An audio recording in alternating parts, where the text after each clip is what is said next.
नमस्कार, स्वागत है आपका। न्यूज एट 9 देख रहे हैं आप। आपके साथ मैं हूं जास्मिन शर्मा और हेडलाइंस के बाद सीधे बात होगी खबरों की। और रोशनी अधिनियम के तहत जम्मू कश्मीर के पूर्व मंत्री बाली भगत और उनके भाइयों की संपत्ति को किश्तवाड़ प्रशासन ने जब्त किया है। कोर्ट से पूर्व मंत्री और उनके भाइयों की अपील खारिज होने के बाद ये कार्रवाई को अंजाम दिया गया है। इसमें करोड़ों रुपए की लागत से 3 मंजिला मल्टीपल कॉम्प्लेक्स का निर्माण किया गया है, जिस पर एक निजी पैरामेडिकल कॉलेज भी है। उनके परिवार के नाम पर पंजीकृत कुल भूमि 8 कनाल 6 मरला है, जो लच खजाना इंदिरा नगर क्षेत्र में मौजूद है और उसे जब्त किया गया है। रोशनी अधिनियम के तहत जम्मू कश्मीर के पूर्व मंत्री बाली भगत और उनके 3 भाइयों की संपत्ति को जब्त किया गया है। किश्तवाड़ प्रशासन ने इस कार्रवाई को अंजाम दिया है और रोशनी अधिनियम के तहत इस संपत्ति को जब्त किया गया है। करोड़ रुपए की लागत से 3 मंजिला मल्टीपल कॉम्प्लेक्स का निर्माण और साथ ही साथ एक निजी पैरामेडिकल कॉलेज भी इसी में स्थित है। करोड़ों की संपत्ति है जिसे जब्त किया गया है। बड़ी खबर आपको बता रहे हैं। साथ ही साथ पूर्व मंत्री बाली भगत और उनके परिवार के नाम पर पंजीकृत कुल भूमि 8 कनाल 8 मरला है, जो लच खजाना इंदिरा नगर क्षेत्र में स्थित है।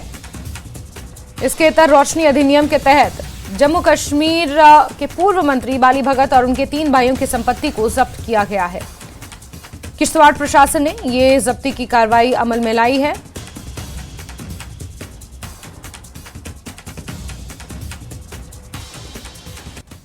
बढ़ेंगे आगे और आगामी लोकसभा और पंचायत चुनावों की रणनीति तैयार करने के लिए जम्मू में बीजेपी की आज अहम बैठक होने वाली है, जिसमें पार्टी के वरिष्ठ नेता और पदाधिकारी शिरकत करेंगे। बैठक में राष्ट्रीय महासचिव सुनील बंसल, तरुण चुग के अलावा केंद्रीय मंत्री डॉक्टर जितेंद्र सिंह और पार्टी के सह प्रभारी आशीष सूद भी इसमें शामिल होंगे।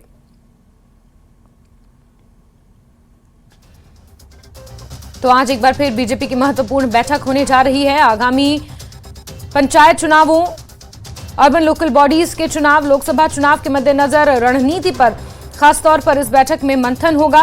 तमाम बीजेपी के बड़े चेहरे इस बैठक में नजर आएंगे। पार्टी के वरिष्ठ नेता पदाधिकारी इसमें शिरकत करेंगे। राष्ट्रीय महासचिव सुनील बंसल, तरुण चुग के अलावा केंद्रीय मंत्री डॉक्टर जितेंद्र सिंह, जो जम्मू से खुद सांसद भी हैं, वो इस बैठक में शिरकत करेंगे। साथ ही पार्टी के सह प्रभारी आशीष सूद भी खासतौर पर इस बैठक में शिरकत करने वाले हैं। संगठन के तमाम नेता इस दौरान नजर आ सकते हैं और आगामी चुनावों के मद्देनजर रणनीति इसमें बनाई जाएगी।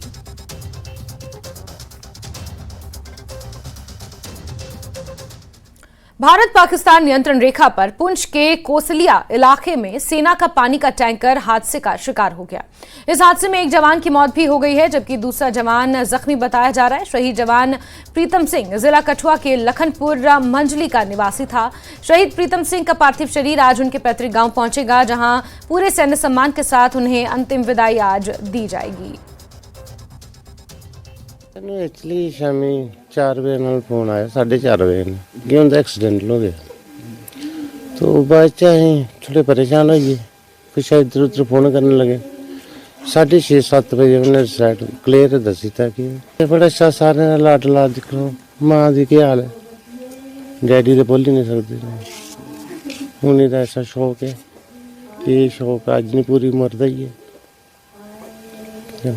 बड़ा अच्छा सारे लाडला रखा, पूरे परिवार से छोटा पिंड से सारा इस तरह यकीन नहीं होता उन्हें कि ऐसा हो गया की होया है। बिल्कुल हरमस हुई है सारे। कल शामी कोई 5:30-6 बजे पता लग्या। हाँ, उसके बाद अं इन्ना महसूस करा करने पे सानू होश ही नहीं आया करते, अं करिए करिए क्या करिए। इन्ना दुख है, एक घर की गल नहीं है, पूरे पिंड के माहौल बड़ा दुखदाई है। बड़ा अच्छा मुंडा हा, नाइस मुंडा हा, और जद भी छुट्टी छट्टी आंदा हा सारे ने मिली है, प्रेम कन्नै बोलदा हा, बड़े अच्छे नेचर ही, बड़ा ही एक होनहार मुंडा हा। वो भरा है, उंदी उम्र कोई 24-25 साल होनी है। 5-6:30 बजे तक पता लग्या। पूरा बुरा हाल है जी पिंड च। एक नाइस मुंडा साढ़े इधर साढ़े कंडी बैल्ट च किन्ने मुंडे नौकर होंदे कि स्ट्रगल करियै इन्ने प्यार कन्नै कोई नौकरी करा करदा। इसलै बड़ा ज़्यादा दुख है, इन्ना तुसीं बयान नहीं करी सकदा कि किन्ना दुख है। पुंछ जिले की सुरनकोट तहसील के दूर दराज के गांव अपर फागला में भालू के हमले में एक ग्रामीण गंभीर रूप से जख्मी हो गया है। उसे राजा सुखदेव सिंह जिला अस्पताल में भर्ती किया गया है। उसके सिर, माथे, पीठ और बाजू पर 60 से ज्यादा टांके लगाए गए हैं। उसकी हालत गंभीर बनी हुई है। घायल की पहचान मोहम्मद यूसुफ के तौर पर हुई है। परिजनों के अनुसार वो शाम को मवेशियों के साथ घर की तरफ लौट रहा था कि रास्ते में भालू ने उस पर हमला कर दिया, जिस पर गंभीर रूप से वो जख्मी हो गया। इस दौरान पीछे से आ रहे अन्य ग्रामीणों ने लाठियों और पत्थरों के हमले से भालू को वहां से खदेड़ा और यूसुफ को उसके घर पहुंचाया, जहां से उसे जिला अस्पताल पहुंचाने में करीब 3 घंटे का समय लगा। अपनी भेड़ बकरी के साथ गुजारा करते हैं, क्योंकि उनको भेड़ बकरी के बगैर और कोई चीज़ नहीं है उनको, क्योंकि वो अपने माल मवेशी के साथ रह के अपने बाल बच्चे को पालते हैं, रोटी रोजी का इंतजाम बनाते हैं। तो इसलिए वहाँ कोई हमें ये पता ही नहीं होता है इस जो ये रिच वगैरह होते हैं, इनको कौन लोग होते हैं जो संभालने वाले होते हैं। तो इसलिए वहाँ कोई टीम भेजी जाए। वहाँ बहुत लोग ऐसे हैं। वहाँ एक माई जो थी उसकी भी डेथ होगी पहले, आज से पहले 5 साल पहले। तो एक अभी उसी पड़ोस में एक लड़का वहाँ पहले खाया हुआ है पिछले महीने में। तो वहाँ इतने आवारा रिस्क चल रहे हैं कि उनका कोई शुमार नहीं है, वहाँ उनको बंदिश करने वाला नहीं है, रोकने वाला। तो वाइल्ड लाइफ डिपार्टमेंट आपके गांव में नहीं आते? यार वहाँ कोई वाइल्ड लाइफ डिपार्टमेंट वाले नहीं जाते, हमें पता ही नहीं है कौन है वो कौन नहीं है। वहाँ तो बेचारे बहुत परेशान लोग हैं, वहाँ उठा के डंडी पे लेके आते हैं। वहाँ गाड़ी का भी कोई, रोड का भी कोई साधन नहीं है। ये भेड़ बकरी के साथ था, 100 किलोमीटर के फासले पे घर के साथ वहाँ रीछ ने खा लिया। इसको बहुत इंजरी आई है, सर में भी है और बाजू में है, कमर में है, टांग में बहुत इंजरी आई है। गरीब आदमी है, इसकी कुछ हेल्प कीजिए। तो क्या वजह रही, रीछ ने इसको क्यों काटा, क्या कर रहा था? भेड़ बकरी के साथ था, उधर भेड़ों के साथ था, तो इसने देखा नहीं रीछ को, रीछ ने हमला कर लिया। कुछ दिन पहले भी एक बुजुर्ग यहाँ हड़ी से थे, वो उसको भी इंजरी बहुत आई, तो वो वही यहीं आए थे और बहुत सारे लोगों को उधर रीछ ने जख्मी किया। इससे पहले भी बहुत ज़्यादा रीछ हैं हमारे इधर जंगल में, और साथ में घरों के साथ आते हैं, बस्ती में भी आते हैं। गणतंत्र दिवस पर सुरक्षा के लिए अखनूर के सीमावर्ती क्षेत्र में सुरक्षा एजेंसियों ने चौकसी को बढ़ा दिया है। अतिरिक्त जवानों की तैनाती कर दी गई है। जम्मू पुलिस भी लगातार 24 घंटे अखनूर सेक्टर के खौड़, परगवाल और पन्नावाला और अन्य सरहदी इलाकों के चौक चौराहों पर संवेदनशील स्थानों पर नाके लगाकर वाहनों की जांच कर रही है। सड़क मार्ग से हर आने जाने वाले पर नजर रखी जा रही है, ताकि गणतंत्र दिवस के समारोह में दहशतगर्द खलल न डाल सकें। बात करें या गांव की बात करें तो हर जगह अलर्ट है, क्योंकि 26 जनवरी का दिन है, गणतंत्र दिवस है। पाकिस्तान कुछ ऐसी अप्रिय घटना ना घटा सके, उसको लेके जो हमारी सिक्योरिटी एजेंसीज है, बात करें जम्मू एंड कश्मीर पुलिस की, बात करें BSF की, बात करें इंडियन आर्मी की, तो हर समय हर जगह मुस्तैद हैं। आप ठीक मेरे पीछे देख सकते हैं, जम्मू एंड कश्मीर पुलिस द्वारा हर आने जाने वाले वाहनों की चेकिंग की जा रही है, आई कार्ड चेक किए जा रहे हैं जो वाहन चालक हैं, ताकि कोई पाकिस्तान अप्रिय घटना ना घटा सके। उसी को विफल करने के लिए जो हमारी सिक्योरिटी एजेंसीज है बिल्कुल अलर्ट हैं। इस समय आप ठीक तस्वीरों में देख सकते हैं कि किस तरह से जो हमारे जम्मू एंड कश्मीर के जो पुलिस के जवान हैं, किस तरह व्हीकलों की चेकिंग की जा रही है, क्योंकि एक सीमावर्ती क्षेत्र है। कुछ समय पहले की बात करें तो कुछ पाकिस्तान द्वारा यहाँ पे ड्रॉपिंग कराई गई थी। ड्रॉपिंग के दौरान कुछ असला बारूद मिले थे। उसी को मद्देनज़र रखते हुए 26 जनवरी के मौके पर पाकिस्तान कुछ गलत एक्टिविटीज़ ना कर सके, उसको लेके यहाँ पे जो सीमावर्ती क्षेत्र की बात करें, अखनूर सेक्टर की बात करें, तो चप्पे चप्पे पे नजरें गड़ा के रखी हुई है सिक्योरिटी एजेंसीज द्वारा। न्यूज़ 18 के लिए सुनील सिंह बाबू, अखनूर। कठुआ में इन दिनों चोरों के हौसले बुलंद हैं और पटेल नगर इलाके में ही कुछ ही दिनों के भीतर आधा दर्जन के करीब चोरी की वारदातें सामने आ चुकी हैं। ताजा मामला भी पटेल नगर से सामने आया है। यहां पर चोरों ने एक महिला डॉक्टर के घर पर हाथ साफ कर लगभग 50 तोला सोना और 20 तोला चांदी के जेवर उड़ा लिए हैं। स्थानीय लोगों ने बढ़ती हुई वारदातों को लेकर पुलिस के प्रति अब नाराजगी जाहिर की है।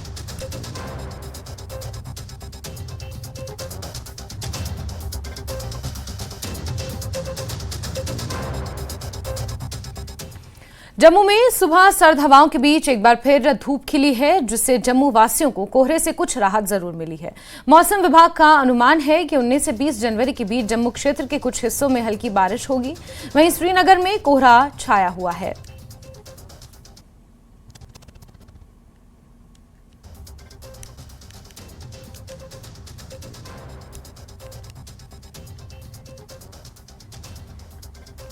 और चलिए सीधे रुक करते जम्मू का राजन हमारे सहयोगी वहां से जुड़ गए हैं और रईस श्रीनगर से हमारे साथ जुड़े हुए हैं।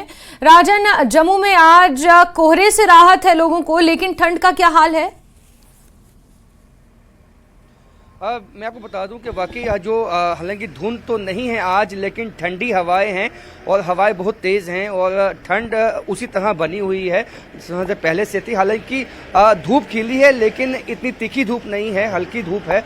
और ऐसे में जो मेट डिपार्टमेंट ने पहले कहा था कि हालांकि 1920 के बीच में जो है हल्की बरसात कुछ इलाकों में हो सकती है, लेकिन जो मौसम है वो खुश्क बना रहेगा।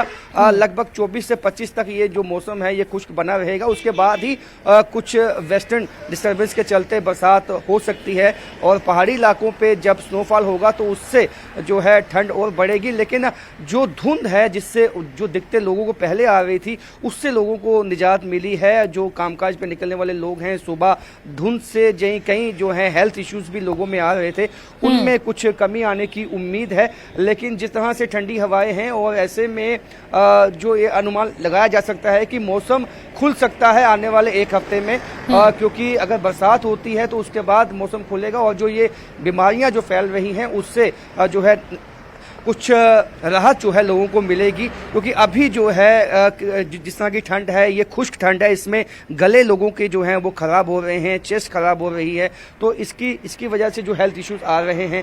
हालांकि जो ट्रेन्स और जो फ्लाइट्स पे जो इसका इम्पैक्ट था वो भी कुछ कम हुआ है, लेकिन जो ट्रेन्स पे इसका इफेक्ट है वो अभी भी हो रहा है। और कुछ जो ट्रेन्स हैं वो लेट जो हैं वो जम्मू रेलवे स्टेशन पे पहुंच रही हैं और यहाँ से जो निकल रही हैं वो भी कुछ लेट निकल रही हैं, जो हमें सूचना मिली है। लेकिन ऐसा ही खुश्क मौसम जो है वो आने वाले एक हफ्ते तक बना रह सकता है। अगर 1920 के बीच में अगर हल्की बरसात कुछ इलाकों में होती भी है तो ऐसे में जो मेट डिपार्टमेंट का कहना है कि लेकिन मौसम जो है वो कुछ खास जो मौसम खुलेगा वो 24 और 25 के बाद ही खुलेगा, कुछ खास इसका इम्पैक्ट जो है वो नहीं आएगा और ऐसा ही खुश्क मौसम बना रहेगा। जी बिल्कुल बिल्कुल राजन, और एक बार श्रीनगर का रुख कर लेते हैं। रईस हमारे साथ वहां से जुड़े हैं।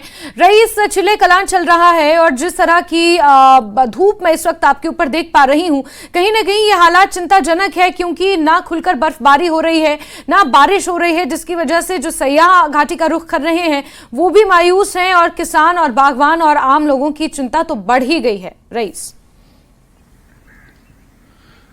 जी हाँ, बिल्कुल। अगर हम महकमे मौसमियात की माने तो 24 जनवरी तक जो है वो मौसम इसी तरह उमूमन खुश्क रहने का इम्कान है और उसके बाद 25 से 27 तक जो है वो हल्की फुल्की जो है वो बर्फबारी हो सकती है आइसोलेटेड प्लेसेस पे। तो कुल मिला के अगर हम देखें तो जो लॉन्ग ड्राई स्पेल जारी है वो अभी भी जारी है और जो यहाँ पे बाहर से साया आए हुए हैं वो भी इसी उम्मीद से आए थे कि वो बर्फबारी का यहाँ पे आनंद लेंगे। लेकिन जिस तरह से इस साल बर्फबारी नहीं हुई है तो यकीनन उनमें भी मायूसी पाई जा रही है। और दूसरी तरफ से जिस तरह से ये चिलई कलान का पीरियड जो है आधा चिलई कलान जो है वो बीत चुका है और बिल्कुल चिलई कलान के जो है जो मेजर पोर्शन है वो बीत चुका है, अभी भी यहाँ पे बर्फबारी नहीं हुई है। तो ऐसे में यकीनन जो आने वाला समय है, जो समर्स है, उसमें काफी दिक्कतें हो सकती है। जो जल शक्ति डिपार्टमेंट है उन्होंने भी लोगों को कहा है कि वो पानी का सही से इस्तेमाल करें, क्योंकि जिस तरह से यहाँ पे खुश्क मौसम चल रहा है तो उसके चलते उन्होंने भी लोगों को आगाह किया है, साउंड अलार्म की है कि आगे प्रॉब्लम्स हो सकती है। लेकिन यहाँ पे जिस तरह से हम देख रहे हैं कि ठंड जो है वो सुबह शाम जारी है, इसके साथ साथ जो धुंध है उसमें थोड़ी सी जो है वो लोगों को राहत मिली है। और जो एक खुश्क मौसम है जिस तरह से राजन भी बता रहे थे तो यकीनन इससे जो रेस्पिरेटरी ट्रैक इन्फेक्शंस है वो बढ़ जाते हैं, चेस्ट रिलेटेड डिजीज जो इन्फेक्शंस है वो बढ़ जाते हैं, तो उससे लोगों को काफी दिक्कतें होती है। और दूसरी तरफ से हम यहाँ पे लगातार देख पा रहे हैं कि जो नाइट टेम्परेचर्स है उनमें थोड़ा सा इजाफा हो रहा है, वहां पे लोगों को राहत मिल रही है। लेकिन सबसे बड़ी चिंता जो यहाँ पे है वो यही है कि चिलई कलान में बर्फबारी ना होना, क्योंकि चिलई कलान में ही यहाँ सबसे ज्यादा बर्फबारी होती है और बाद में यही बर्फबारी जो है वो ग्लेशियर्स बन के जो माउंटेन टॉप्स पे जो ये स्नो है ये मेल्ट होती है, फिर यही कैनाल्स में जो है यही पानी बहता है। तो अगर ऐसे में बर्फबारी नहीं होती, इरिगेशन पे इसका जो है वो इरिगेशन जो एग्रीकल्चर एक्टिविटीज है उन पे असर पड़ेगा, जो नदी नाले हैं वो पानी जो है वो पानी की किल्लत आगे जो है वो महसूस लोगों को होगी, तो उसको लेके यहाँ पे लोगों के अंदर चिंता पाई जा रही है। और ऐसे में लोग जो है वो खुसूसी दुआओं का एहतमाम भी कर रहे हैं, खुसूसी जो स्पेशल प्रेयर्स है वो हो रही है बर्फबारी को रिलेटेड कि अल्लाह ताला से दुआ की जा रही है कि यहाँ पे बर्फबारी हो, क्योंकि अगर इस मौसम में बर्फबारी नहीं होती है जो 40 दिन का चिलई कलान का पीरियड होता है, अगर इसमें बर्फबारी नहीं होती है तो यकीनन ये चिंताजनक है और आगे आने वाले समय में पानी की काफी किल्लत इससे हो सकती सकती है। जी बिल्कुल।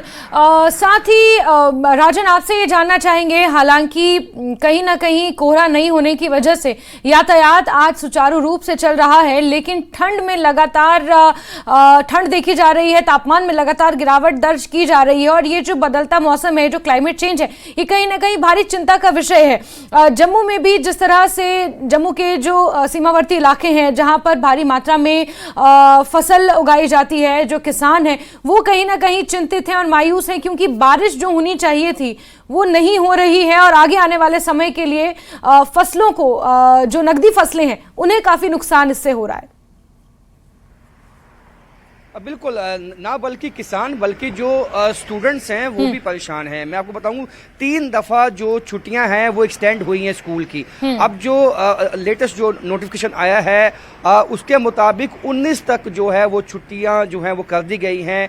क्लास जो कक्षा 8 तक, यानी कि जो 8 कक्षा तक जो बच्चे हैं वो अब 20 तारीख को जो है वो स्कूल जाएंगे, और बाकी जो 9वीं कक्षा के आगे जो बच्चे हैं वो उनके स्कूल लग चुके हैं। ये इसलिए किया गया है कि मौसम ने इस दफ़ा ऐसे करवट ली है, जिस तरह से हमने पिछले सालों में देखा है कि इस वक्त तक बरसात हो जाती है या स्नोफॉल होता है, उससे मौसम खुल जाता है, सुबह शाम जो है ठंड होती है, लेकिन दिन के वक्त जो है तापमान ठीक रहता है, उससे बच्चों पर जो है कोई इसका इफेक्ट नहीं आता। लेकिन जिस तरह से अब एक के बाद एक छुट्टियाँ एक्सटेंड की गई, यही अपने आप में बताने में काफ़ी है कि जो इस बार इस दफ़ा जो ठंड पड़ी है और जो टेम्परेचर में गिरावट आई है, वो ये कहीं ना कहीं पिछले सालों में ऐसा देखने में नहीं आया जो इस साल हमें देखने को मिला है। वही किसान, आपने कहा, वाकई परेशान है, क्योंकि इस वक्त बरसात होती है और फसलों को जो है वो पानी मिलता है, लेकिन जो मौसम खुश्क है उसकी वजह से जो है वह फसलों को पानी नहीं मिल पाया है।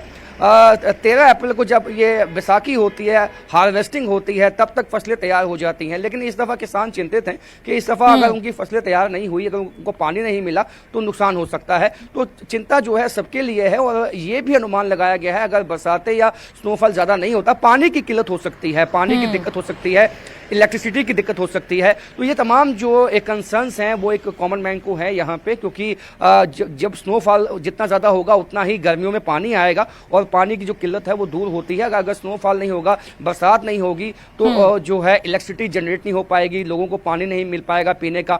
तो ये दिखते हैं, और सबको यही उम्मीद है कि आने वाले दिनों में, अगर मेट डिपार्टमेंट ने कहा है अगर 25-26 के बाद कुछ बरसात वेस्टर्न डिस्टर्बेंस हो सकती है, तो सबको अनुमान है कि अगर होती है, बरसातें होती हैं, अगर फेब के महीने में अगर बरसातें होती हैं तो एक मौसम खुल सकता है, और उससे बीमारियां भी दूर होंगी, और जो पानी और इलेक्ट्रिसिटी की जो किल्लत की बात आ रही है कि आने वाले महीनों में हो सकती है, वो भी दूर हो सकती है। जी बिल्कुल बिल्कुल। राजन, रईस, मैं आपसे ये जानना चाहूंगी, क्योंकि सयाह की तो हमने बात कर ली कि काफी मायूस है, बर्फ का दीदार करने आते हैं लेकिन बर्फ नहीं मिल रही। इसके अलावा जो किसान है या मालिकाने बागात हैं, उनकी चिंता भी कहीं ना कहीं बढ़ी हुई है, क्योंकि इस दौरान जो बर्फबारी होती है, फिर आगे आने वाले समय में उसी बर्फबारी से पीने की पानी की भी समस्या दूर होती है। सिंचाई के लिए जो पानी इस्तेमाल होता है वो भी इन्हीं ग्लेशियर्स के पानी से होता है, लेकिन कहीं ना कहीं बारिश नहीं हो रही, बर्फबारी नहीं हो रही, हालात चिंताजनक बने हुए हैं। इस बीच मेट डिपार्टमेंट की तरफ से कोई पेशेंट कोई आगे आने वाले समय के लिए?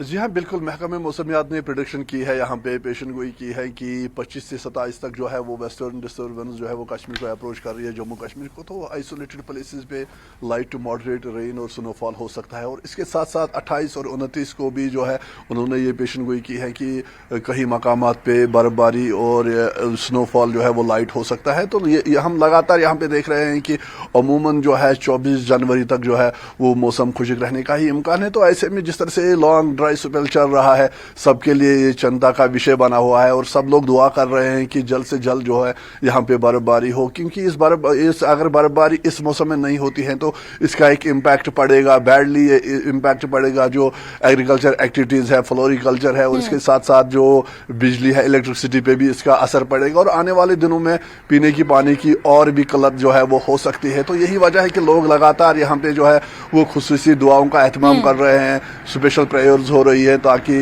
जो बर्फबारी है वो हो सके। और इसके साथ साथ हमने जो सयाह यहाँ पे है उनसे जब बात करी तो उनके चेहरों पे भी मायूसी दिखाई दे रही है, क्योंकि उनका भी यही कहना है कि वो बर्फबारी का आनंद लेने के लिए यहाँ पे आए थे और ऐसे में जब बर्फबारी नहीं हो रही है तो कहीं ना कहीं उनको भी जो है वो भी मायूस है। और साथ ही साथ यहाँ पे अगर हम टूरिज्म डिपार्टमेंट की बात करें तो बहुत सारी एक्टिविटीज जो है वो गुलमर्ग में होनी थी, स्नो रिलेटेड जो है वो विंटर टूरिज्म रिलेटेड जो है वो एक्टिविटीज का एहतमाम होना था, तो ऐसे में वो भी जो है वो भी नहीं हो पा रहा है क्योंकि स्नो जो है वो इस बार नहीं गिरी है। तो कहीं ना कहीं लगातार हम देख रहे हैं यहाँ पे कि स्नो ना होने की वजह से काफी मायूसी है टूरिस्टों में भी और आम लोगों में भी। जी बिल्कुल रईस, बहुत बहुत शुक्रिया हमारे साथ जुड़ने के लिए, तमाम जानकारियों के लिए। और राजन आपका भी बहुत बहुत शुक्रिया तमाम जानकारियों के लिए। चलिए बढ़ते हैं आगे। और स्वास्थ्य सेवा निदेशालय कश्मीर और जिला प्रशासन बडगाम द्वारा उप जिला अस्पताल मगाम बडगाम में प्रधानमंत्री जन आरोग्य योजना के तहत नेत्र रोग शिविर का आयोजन किया गया। ये कैंप 1 महीने तक जारी रहेगा। इस दौरान मरीजों का मुफ्त में इलाज और सर्जरी भी की जाएगी। मरीजों को मुफ्त दवाएं भी उपलब्ध कराई जा रही हैं। लोगों ने कैंप के आयोजन के लिए सरकार का शुक्रिया अदा किया है। Block medical officer doctor Tahir ने मरीजों से इस मुफ्त कैंप का लाभ उठाने की अपील भी की है। हम इस बात पर बहुत शुक्रगुजार है कि गवर्नमेंट ने यहाँ पर यह फैसला ये मुहैया रखा है, जिस पर इतना पब्लिक सुबह से ही यहाँ पर पब्लिक की बहुत बड़ी भीड़ है। यहाँ पर ये हर एक को यहाँ पर फैसिलिटी मिली है मुफ्त में, दवा भी, टेस्ट भी, और यहाँ जो ट्रीटमेंट है यहाँ पर कंसल्टेशन यहाँ पर गवर्नमेंट ने मुहैया रखे है। इस पर हम बहुत शुक्रगुजार है। बहुत अच्छा इनिशिएटिव है क्योंकि लोग दूर दूर से आते हैं और गरीब लोग जो है जो प्राइवेट नहीं जा सकते वो इसका लुत्फ उठाते हैं और इनको फ़ायदा भी काफ़ी ज़्यादा मिल रहा है। अच्छी बात है, अच्छा इनिशिएटिव है, अप्रिशिएट करते हैं हम इसको, क्योंकि गवर्नमेंट जिस तरह से इनिशिएटिव ले रहे हैं गरीबों के लिए बहुत अच्छी बात है। और जिस तरह से यहाँ की बात करें, हॉस्पिटल की बात करें, बहुत सारी सर्जरियाँ हो रही है जो कि सक्सेसफुल भी हुई है। हम गवर्नमेंट का बहुत ज़्यादा शुक्रगुजार है जो ये कदम। और इसी के साथ न्यूज़ एट 9 में अभी के लिए बस इतना ही, लेकिन खबरों का सिलसिला जारी रहेगा। आप बने रहिए हमारे साथ। वक्त एक छोटे से ब्रेक का, ब्रेक के उस पार बात करेंगे हिमाचल की।